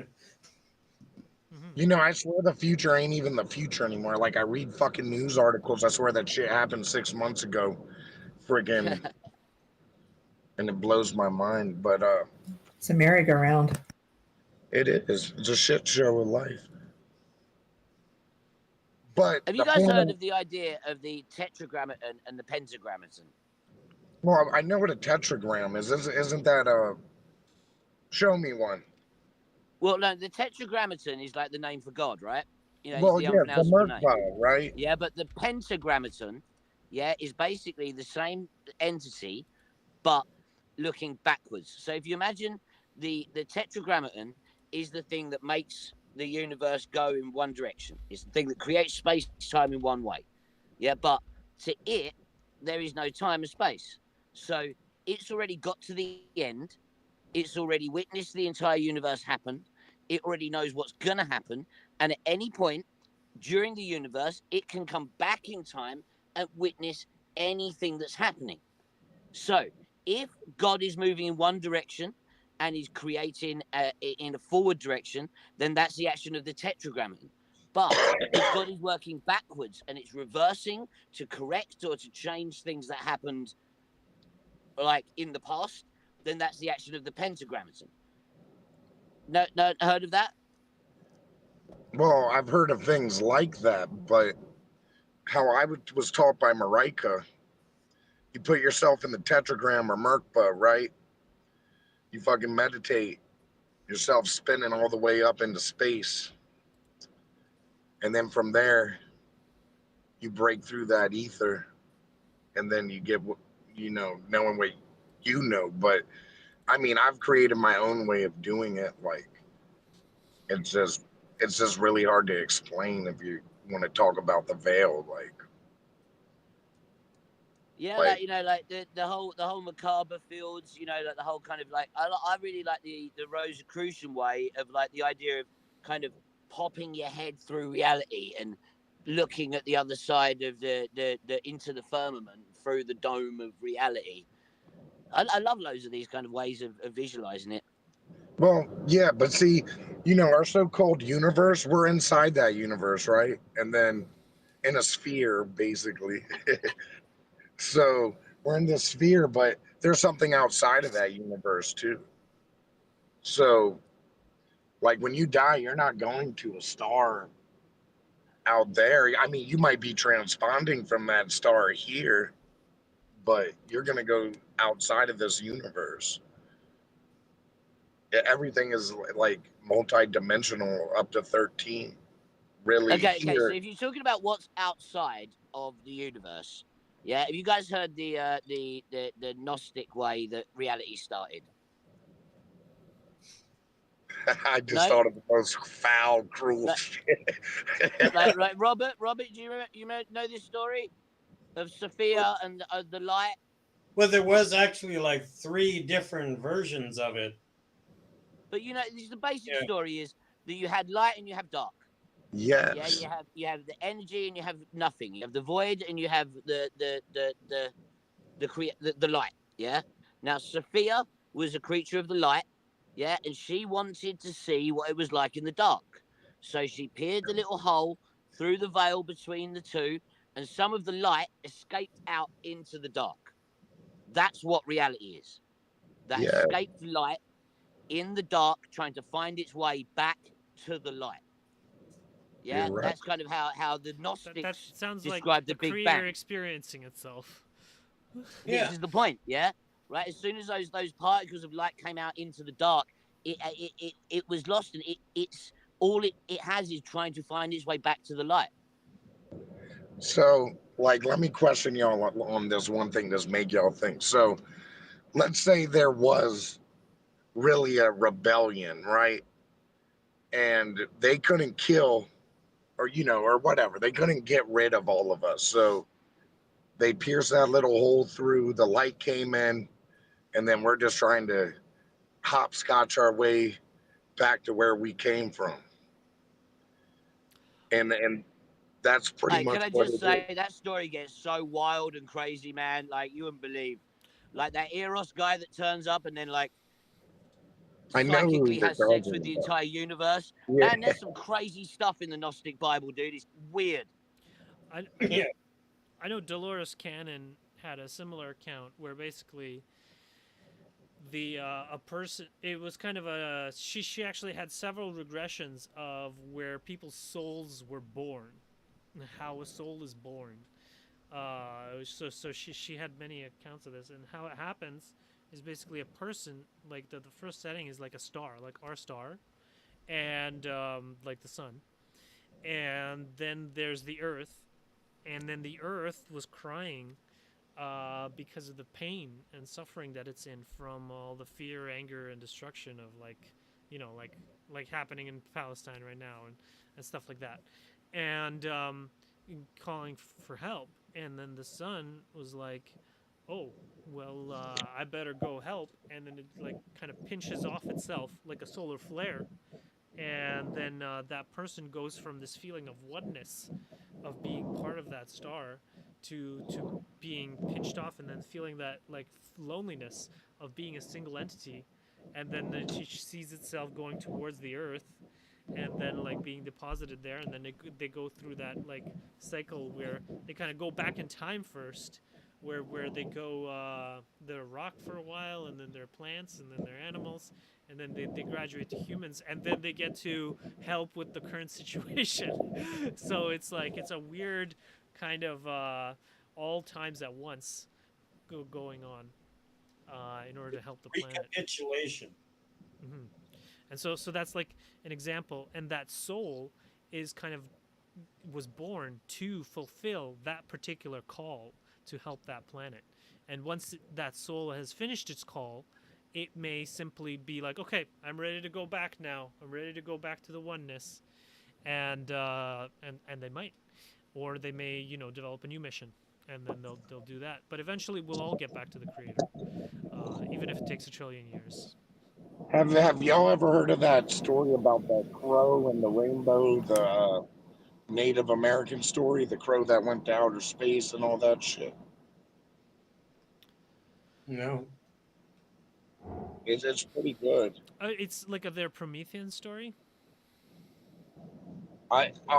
No, it's like a Cherokee story, I think, or maybe Hopi. I know Um, several indigenous crow stories. yeah. So yeah, they follow me like crazy. Hmm. Cool. Des, did you want to read the last question for us? Oh, you're eating. Or- Like I said, I'll Oh, read okay, it. I okay. can see You it. you can if you want to. You're just muted right now. Can you hear me? Yeah, now I can Oh, hear my you. bad. I said, yeah, just pull. I gotta put it up on my big screen. Okay. All right. Here. This is it. It's already Yeah, up. Yep. Whoa, or whatever. I'm sure I speak for the whole group when I say thank you for joining the circle of seeking today. The final written query says, it's difficult for me to imagine work past third density. It seems if the veil is lifted, things would obviously be all one. With disharmony removed, it seems the work would be dauntingly slow. And it seems you would know what lessons you should want to approach. And it seems with the veil lifted, one would be able to instantly heal, learn, etc. Can you discuss the type of work done in densities past third and how it differs in time without the veil of forgetting? Oh, do I keep going? Yeah. That's weird. That's You like a can keep mixture. going, or if you want, I can read the answer. Oh, I don't mind. So yes, the learning is much slower there, but learning does occur for each entity in the positive choice of service to others joins with others of its kind to form a group mind, body, spirit complex, which those of Ra have called the social memory complex. So that the experiences of each entity in the complex of all incarnations is available to the entire social memory complex. And with all of this great library of information available, the choice is made at all times to be of service to others, especially those within the third density illusion, who yet exist within the veil of forgetting, the veil of darkness. Thus, the third density provides an opportunity and a service to those of I can't speak today. Service to those of the higher densities. By being confused, you are providing a service, my friends. Take heart. Even in confusion, you are of service. Thus, entities within the higher densities seek to serve. Seek to serve others as well. Those of sixth may serve fifth or fourth when they have questions concerning unity and the balancing of love and wisdom. There may be planetary entities that are difficult in their evolutionary process that have some sort of problem perhaps with a sun that is old and not functioning correctly, or the tectonic plates upon the planet that are misaligned and need some sort of assistance. There are various ways of social memory complexes to be of service, but as you correctly surmise, it is a. Can you go up one more? Up. So, there you go. Oh, Wait. there's. I just can't. As you correctly What are you surmised, doing? you're down here. No, I know. Oh, I okay. want you to move the screen up so I can see the whole paragraph of the next one down. Oh, I can't move it any further, unfortunately. Oh, that Okay. darn thing. Okay, they would to your own. You want to finish reading that? Because at that Okay, last okay. sentence, I can't read. It's blocked. Oh, okay. Because as you correctly surmise, it is a much more patient learning. It is a much more elongated learning. It takes a great deal more of what you call time, though time is not perceived in the same sense in the higher densities. Time is more, shall we say, fixed in an eternal present, so that all past, present, and future experiences are available in a simultaneous fashion. Thus, the experiences don't seem so, shall we say, drawn out to the higher density mind, body, spirit complexes as they would to your own. All right. So yeah, that goes to show it's very rich. Like there's a lot of things that fourth density social memory complexes can do, like helping dying stars and helping planets that need help with their tectonic plates, and so there's lots of possibilities, and maybe creating new life or seeding it, and if you guys have read the Dolores Cannon Keepers of the Garden, it talks about how our planet was seeded by such social memory complexes, and they've been overviewing our progress ever since, including now. Well, can I just say about what we were talking about before? Benny, the Prism of Illyria, right? Yep, Yeah, doesn't that basically say the same story as the Sophia thing? pretty much. But it also, talks. What I like about it is from chapter one. There's a negative and positive point, and then they have a whole diagram, Yeah. But I mean, like, the that's whole how point is that it basically tells the same story on a smaller scale, doesn't it? pretty Now, much, yeah. about this quote, yeah, Des, that basically directly answered your question. It did. That's like exactly it. Like, there's loads of stuff to do, tons of it. You can go save planets and shit. Come on. And I found it funny that I would be the one to start reading that one, you know? Oh, yeah, yeah. Something. You got here just in time. I was just about to go onto it, and then I was like, "Who can read?" Because Robert just read, and and then you were here. Yeah, so it's cool. Everything is always aligns perfect, as right? it's supposed to be. Exactly. Mm-hmm. And we're right here. We already got this telepathy thing going on here now. It's already happening. We're transitioning to the fourth density. It really Like, is, though. we're If people just already- pay Yeah. attention, like Yeah. you'll see. Mm-hmm. Mm-hmm. For We're sure. already past there. We're like fifth for real. Well, I don't know about fifth, but we're definitely 2012. I'm was- definitely fifth. I know I am. So Okay. I okay, mean, fair enough. you I just have to pick me, and pick my brain to get the shit out of me because my shit is retarded. Fifth density trapped in a second density body. That's what I was just gonna say. That's funny. Well, I mean, there's lots of wanderers. Some from fifth, some from fourth, some from third, some from fifth.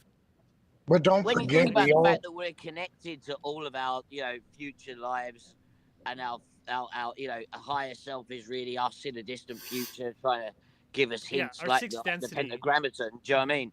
Then really, we exist everywhere, right? Yes, and that brings that to the point where, the time is more, shall we say, fixed in an eternal present, so that all present future experiences are available in simultaneous fashion. Thus, the experiences don't seem as drawn out as they do to your own. And I think that's because you're not waiting for something to happen. You know what's going to happen. You can see the future. You can see the past, and you can see what effects your actions now will have on the future. So I have a quick question then. And I do believe Raw touched on this. They had this happen on their planet when they went through third density, where they were mostly positive, and they had a couple people come there that were wanderers that turned negative, caused a whole lot of problems. If you wander back, being positive, having fourth, fifth, sixth density, positive polarization, wander back to third, polarized negative. Oh, fuck.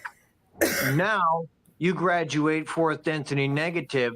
Do you have higher selves still that are positive, and then make higher selves that are negative as you ascend negatively? Now, when you're done, do you have both? your 6.5 higher density self is always service to others. So, for instance, Himmler is a good example. He came from a 6th density oversoul, a 6th density positive oversoul. So when we incarnate, it's not the entire soul that incarnates, but a percentage of that soul. And so, like, for a high density 6th density entity, it might be 20 or 30% is all that you can fit in a body without destroying the body.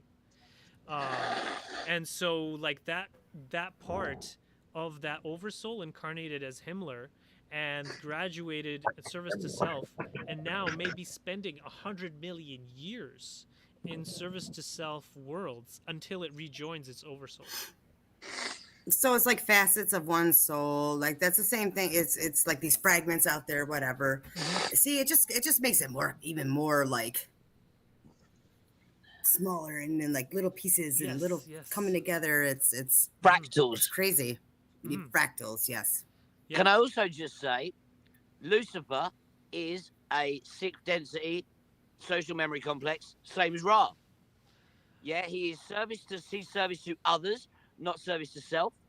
He has come to Earth to give us free will, which is an act of negative karma, but he's doing it out of service to us. Yes, So I to agree. him, he's going through. He has sacrificed going through an entire negative cycle.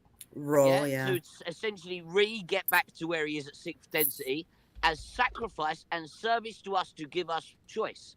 So he will then reincarnate as sixth density, negatively polarized, and work his way back slowly to being like a positively polarized after going through the karmic hit that coming here and doing this to us has caused him.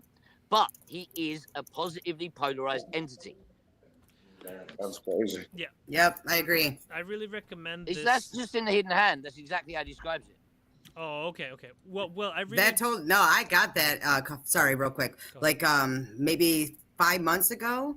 Like, I literally, like, this just like popped in my head, and I was going through that same exact thing, like this whole realization. Not saying like, oh, I'm praising the devil, Lucifer, right now. I'm not saying he ain't a bad guy now. I'm just saying I understand that he is being of service. Without his influence, his stuff, it would be. He's like a huge catalyst for all of us to be able to even find the light, to go on the path, to learn whatever. So I can appreciate the choice to come and fulfill that role for us.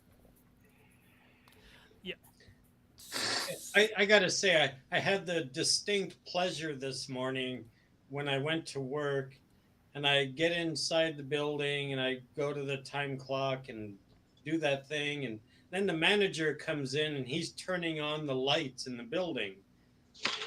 It's 9:30 in the morning, so it wasn't exactly dark. And anyway, so he's turning on the lights, and I said, "Oh, it's the bringer of light." That's and funny. he is a pastor at a Christian church.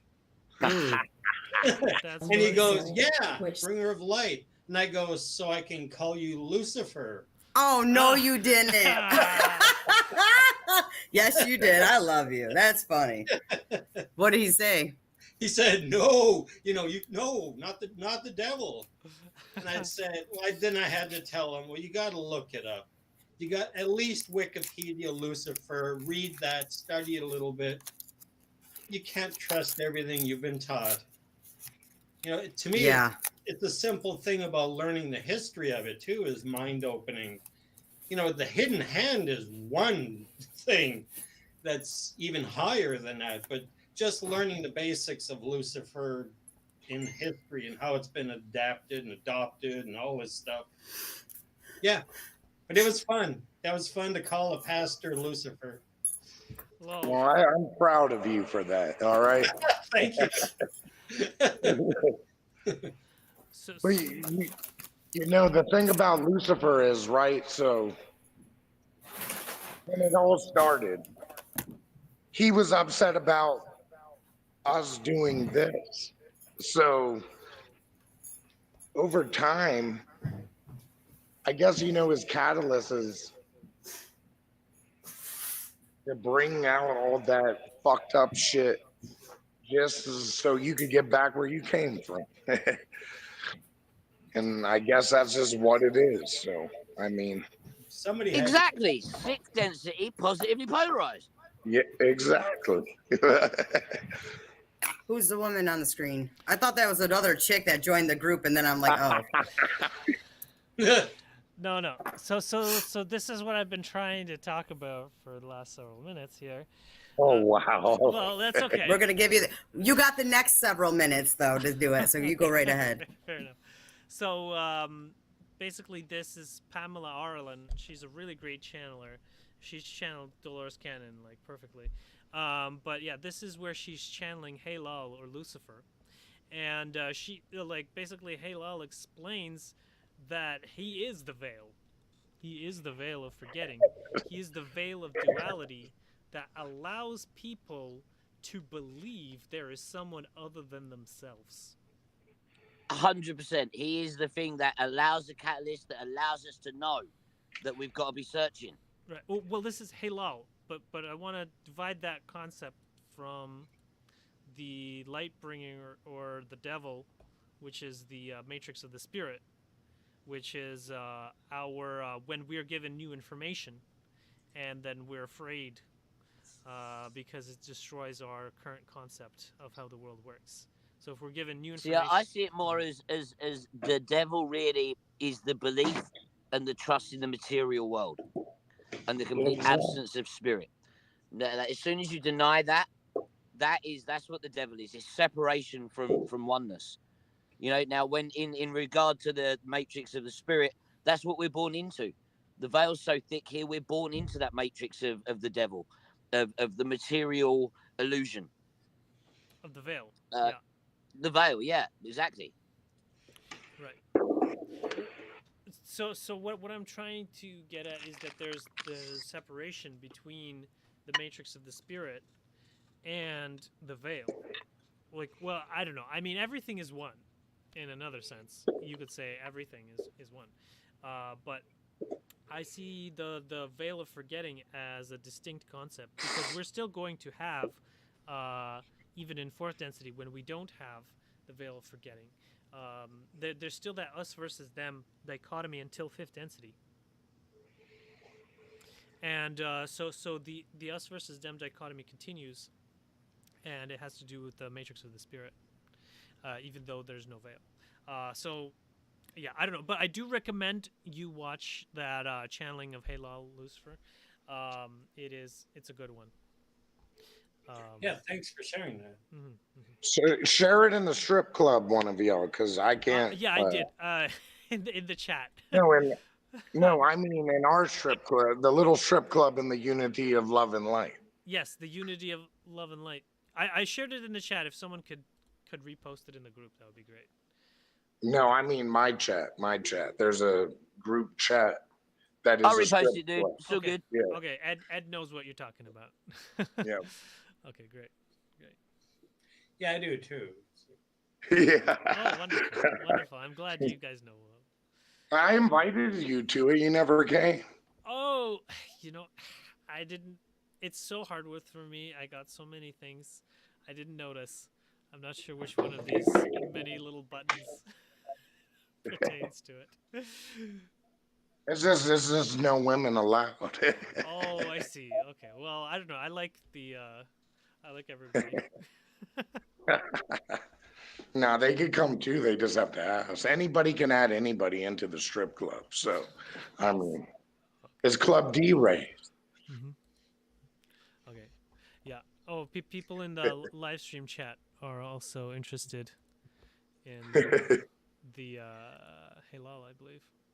Yeah, it's interesting. Halal is the meaning of the word is sort of obscure, actually.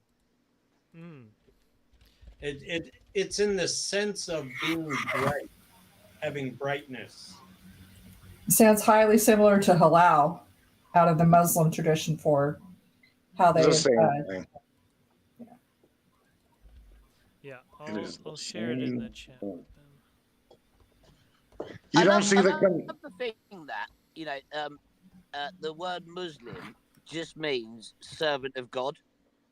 So, if you're like a good Christian or a good Hindu or a good Buddhist, really, then you've got to be in servitude to God, which basically makes you a Muslim. It's kind of mad, right? Yeah. And you know what's really mad about it? So in Christianity and the Quran and the Torah, the first all 5 books is the Torah. So, so I mean, but that's the conundrum of it. So the Muslims were told, boom, you could take over everything. The Christians were told that. The Jews were told, an eye for an eye. Don't mess with us. We're cool, unless if you do mess with us, and then we're gonna, deal with you. But that's just how it goes. What? We're all one. Exactly. But that's the problem. It's just, That it's people not clusterfuck. recognizing that. Yeah. So I actually explain. That's kind of one of my international peace efforts, is explaining the blessed path to people in their own religion. And I actually made on my anabaptist.ca website here outreach for global religious outreach. And see, I got Christian outreach, Judaism outreach, Muslim outreach. Here, maybe I'll make it bigger for you guys. The fact is, the same story is in every single religion. Yes. You can break them down. I've read pretty much most of the texts, and you can break them down into the same components that mean the same things. They're just given different names. Yeah, exactly. They all tell the same story. Mm-hmm. You know, Well- really, like the whole idea of theosophy, it was the fact that you can find this same story through all of it. The story's the same, so we should just be working on the story. Mm-hmm. Well, when I was they are just different volumes of the same story, telling the same story over and over again in different ways. The fact is, we should be working on the thing that runs through them all, not the individual things. Yeah. Go ahead, Benny. So, but see, the problem is, so when I was in prison, what Ed and Robert and Fred all know because they saw what my mother said about it. But and once I read the Quran with a bunch of whatever. But after the first 5 books, then it just starts bashing everybody. Like it's really bad. Like it is real bad. Like yeah, you have to really be selective and find that straight gate in it. Here, I made a parable, and I don't know if we have time today because it's past 9 now. All right, I took care of it. She actually did that and said, "Don't worry about it." She dumped those papers in the back. All right, so I think this is going to be pretty quick. Here. In a quiet village, there lived a gardener named Samuel. Samuel had a vast garden filled with a variety of plants, trees, and flowers. But more than a gardener, Samuel was a seeker of God, always looking for ways to draw closer to him. One day, a traveler named Eli approached Samuel, looking weary and forlorn. Samuel, recognizing the divine spark within Eli, welcomed him with open arms. "Come, rest in my garden," he offered. While they walked, Eli confessed, "I've wronged many and carry the weight of my past." Samuel, pausing to look at the withered plant, shared, "In the same way this plant needs care and forgiveness to thrive, so do our hearts. As it is written, bear with each other and forgive one another. If any of you has a grievance against someone, forgive as the Lord forgave you." Eli, touched by Samuel's word, decided to stay and work in the garden, and they toiled together. Samuel taught Eli about God's provision. "See these plants? By tending to them, they bear fruit. So it is with our work for God. Whatever you do, work at it with all your heart, as working for the Lord, not for human masters. In doing so, God provides for our needs." As days turned into weeks, the garden began to flourish. Birds, animals, and even people from the neighboring villages were drawn to its beauty. Samuel, always seeing the divine in others, welcomed them all. He said, "Love your neighbor as yourself. There's no greater commandment than this." One evening, as they sat around a fire, a woman from the village challenged Eli.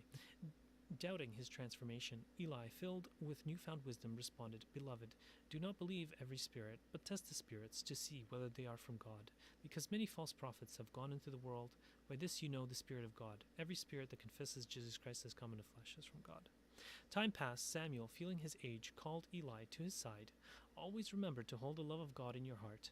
Await his coming, as it is written, 'I am coming soon.' Hold on to what you have, so that no one can take your crown. Even when I'm gone, remember the lessons of this garden." Eli, with tears in his eyes, nodded. After Samuel's passing, he became the new caretaker of the garden, always cherishing the lessons he learned from the compassionate gardener. So that's the Christian version, and then I have a Muslim version that is very similar. And for the Shafi, and so you can find the same thing. In a tranquil village nestled between mountains and flowing streams, there lived a humble gardener named Idris. Every morning he would rise before the dawn, reciting, "In the name of Allah, the most gracious and most merciful," and work diligently in his garden, planting seeds, tending to the young plants, and providing for the village with his harvest.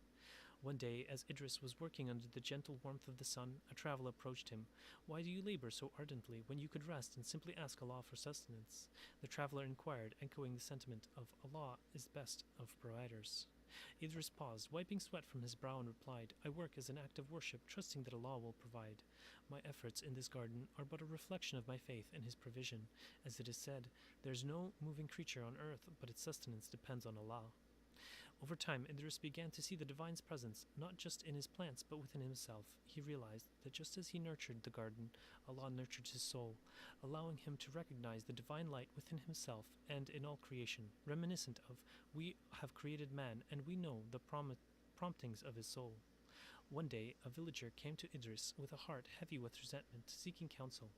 Idris recognized the divine within the man, urged him to forgive and shower love upon those who had wronged him, just as Allah showers His mercy upon all.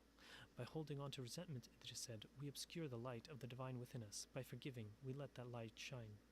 Idris was also known for his truthfulness. He believed in speaking the truth, but never forced his beliefs upon others. "The truth is like a seed," he would say. "If you plant it with love and patience, it will grow and flourish in the hearts of those ready to receive it. Remember, there is no compulsion in religion." One evening, as Idris sat in contemplation, he felt a profound sense of worthiness. He realized that every soul, including his own, was worthy of receiving divine messages, guidance, and love from Allah. However, not all days were serene for Idris. Once a group of outsiders visited the village, claiming to bring messages from the divine. Idris, wise from his years of seeking knowledge and connection with Allah, approached them and gently asked them to recite the Shahada. When they faltered, he kindly reminded the villagers, "Always test the spirits and intentions, for not all the glitters carries the light of the divine." As years passed and Idris grew old, his love for all beings never waned, even in his final moments, surrounded by those he had nurtured, plants and people. His heart overflowed with love for all of Allah's creation, reflecting the wisdom, "There's not an animal that lives on the earth, nor a being that flies on the wings, but forms communities like you." And as he took his last breath, the entire village, having learned of his wisdom, joined together in prayer, asking Allah to grant Idris a place in paradise, where gardens bloom eternal, reflecting the love and mercy he had shown throughout his life. So, you can basically compose the same story in different religions, whatever religion it is. And I got one for Chinese and Hinduism and all sorts of things. But I wanted to show... So that brings me to say, then why do we need religion? That's the barrier that just keeps us separated. Well, I can tell you this: the only reason why I practice Judaism is because I was adopted by Jews, and they were nice enough to let me be a part of them when I don't look like them. I'm towering over them by a foot, like well, not all of them, but most of them. Like, I know a guy who played for the Pittsburgh Steelers that's bigger than me, but that's the only reason. But I agree with you there. I don't see any point for religion. I mean, it really comes from the center of your heart, and I mean, it's really just common sense stuff. Just loving one another, stuff like that. I mean, that's just really what it is. So I actually did also make one for secular people, but it's much, much more difficult to make one of these for secular people than it is for religious people. Because religious documents, every single religion tells you that in order to get into paradise, you must love and be kind to one another. There's nothing like that in secular documents. And so it's very difficult to explain this to people by secular means. All right. Can we dumb this down to like 4th grade? What does secular mean? Worldly. So without religion. You say it. It's. You're muted. Damn it. You were muted. It's I'm sorry. You deliver it exactly the way that you just said it. It's from love. That's not an uncommon thing for the world to understand. Now, back when I was atheist, ages ago, in my little kind of blip where I had therapy and brainwashed myself, I always used to kind of explain exactly the same kind of behaviors that religion would produce purely through complex pack behavior. Because if you think about kind of like, the way that human beings developed, the reason we are what we are is because we made tribes. You know, the brain developed massively, so we were far cleverer than any other animal. And the thing that we did differently was, instead of having one male hierarchical figure that led a family group, you know, we got 10 of those male hierarchical figures to work together to then hunt far bigger prey. And like the entire family groups merged into what became tribes. You know, that's the thing that really progressed. Now, if you think about that as just expanded pack behavior between multiple family groups, and you keep expanding that same system upwards, essentially every single moral value that religion teaches would have happened anyway, because of the fact that inside that pack behavior, in order to have your place inside whatever hierarchical structure is being created by the system in which you're progressing in, yeah, being nice to one another, being good, having love, having companionship, having connection with others, and a tight group to go hunting with, and whatever else, companionship, all of those things would have developed just because of how clever we are, and how quickly and how complex the pack that we created became. So that's my opinion. Bye, dude.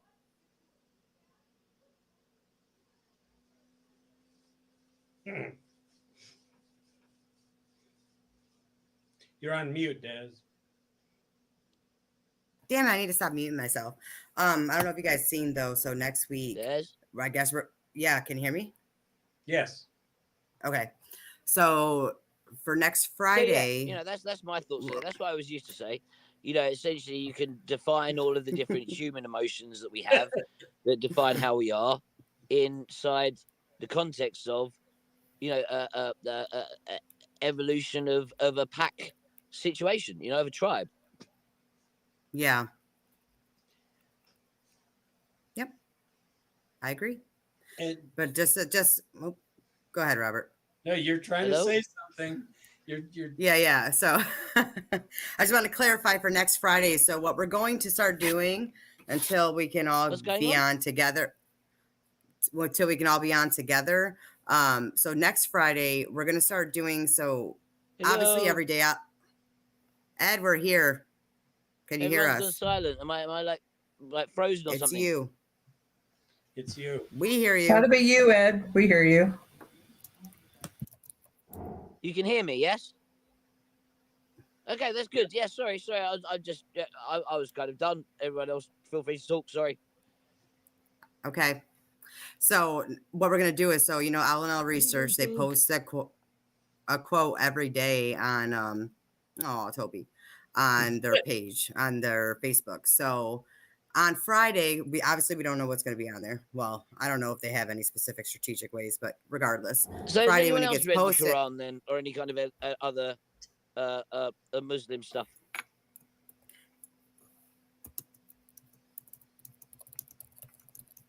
No.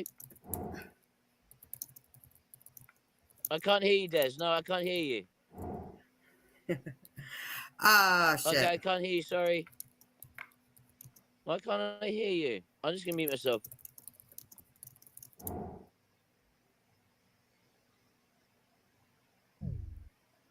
All right, I told him to go out and come back in.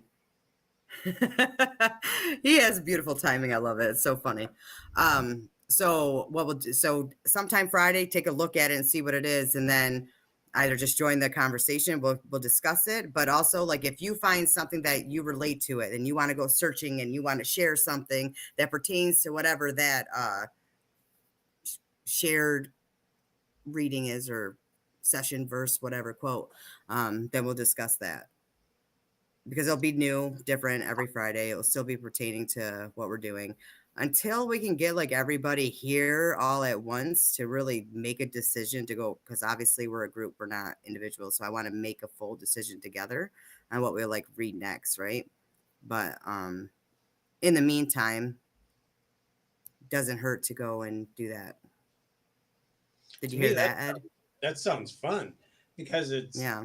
it's like random. You won't know It what is. the message will be Friday until Friday. And then Yeah.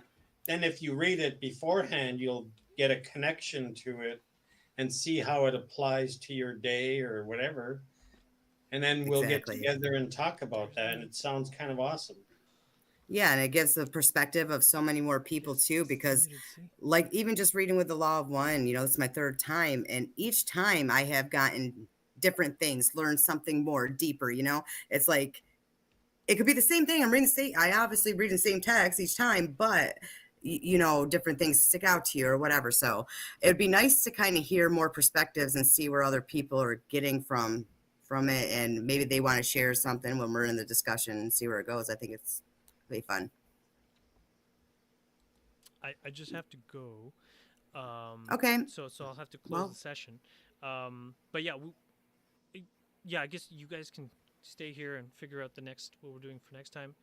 And if you guys wanted me to do another one of these topics, deep dive. We're doing the law of on L&L research, what they post on Friday. We're going to discuss that. Okay, sounds good. All right, so I'll close this for now. So we leave you in the love and in the light of the one infinite creator. Go forth, therefore, rejoicing in the power and in the peace of the one infinite creator.